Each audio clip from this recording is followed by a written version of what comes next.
বিরুদ্ধে যে অভিযোগ আছে যে টাকার বিনিময়ে উনি ওনার পাসওয়ার্ড শেয়ার করেছেন এবং তার তদন্ত এথিক্স কমিটির প্রপোজাল অনুসারে সিবিআই করছে। তো যেহেতু সিবিআই তদন্ত করছে, সিবিআই তো তার বাড়িতে যাবে, এটাই তো স্বাভাবিক না? ঘুষের বিনিময়ে প্রশ্নকাণ্ডে গতকালই কৃষ্ণনগরের তৃণমূল প্রার্থী মহুয়া মৈত্র তার 3টি ঠিকানায় পৌঁছে যান সিবিআই অফিসাররা। একযোগে তল্লাশি জিজ্ঞাসাবাদ চালানো হয়। আর এবার সিবিআই এর সেই পদক্ষেপের বিরুদ্ধে নির্বাচন কমিশনে নালিশ জানালেন মহুয়া মৈত্র। তিনি বলছেন সিবিআই এর এই পদক্ষেপ বেআইনি, হেনস্থা এবং প্রচারে বাধা দেওয়ার চেষ্টা। নির্বাচনী বিধি লাগু হওয়ার পর কেন্দ্রীয় এজেন্সির তদন্ত নিয়ে গাইডলাইন বেঁধে দেওয়া উচিত। মুখ্য নির্বাচন কমিশনারকে চিঠি দিয়েছেন কৃষ্ণনগরের তৃণমূল প্রার্থী মহুয়া মৈত্র। গতকালই ঘুষের বিনিময়ে প্রশ্নকাণ্ডে কলকাতা, কৃষ্ণনগর এবং করিমপুরে মহুয়ার ঠিকানায় পৌঁছে যান সিবিআই অফিসাররা। এরপর রাতেই সিবিআইকে কটাক্ষ করে এক্স হ্যান্ডেলে পোস্ট করেন মহুয়া মৈত্র।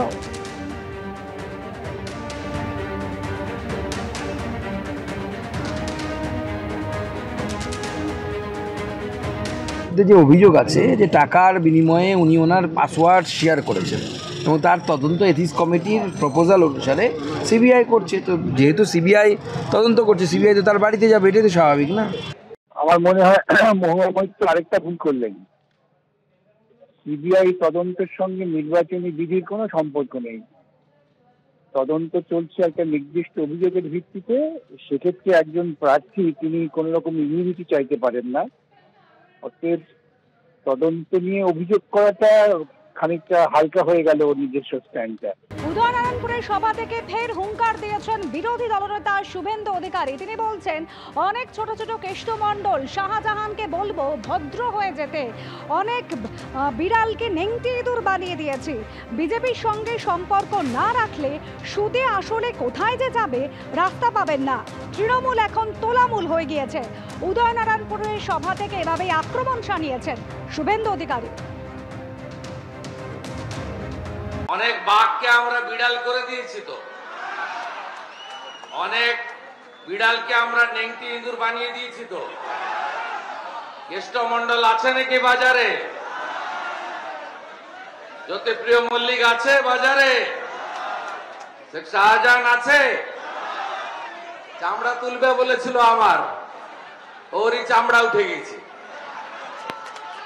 তাই এগুলো দেখার পরেও এখানকার ছোট ছোট শাহজাহানদের বলবো, ছোট ছোট কেষ্টমণ্ডলদের বলবো, একটু ধীরে চলুন, ভদ্র হয়ে যান।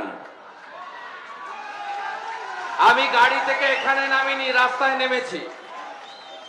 কারণ আমি দেখলাম আমার যে পুরনো পার্টি তৃণমূল কংগ্রেস, ওটা এখন তোলামূল হয়ে গেছে। তার নেতারা ওখানে দাঁড়িয়ে আছে, সব ছাদে টাদে ইত্যাদি। আমি নমস্কার করলাম, ওরাও নমস্কার করলো, খারাপ ব্যবহার করেনি। আর বললাম যে বন্ধুরা, শান্তি রাখতে হবে, চিরদিন কাহারো সমান নাই যা।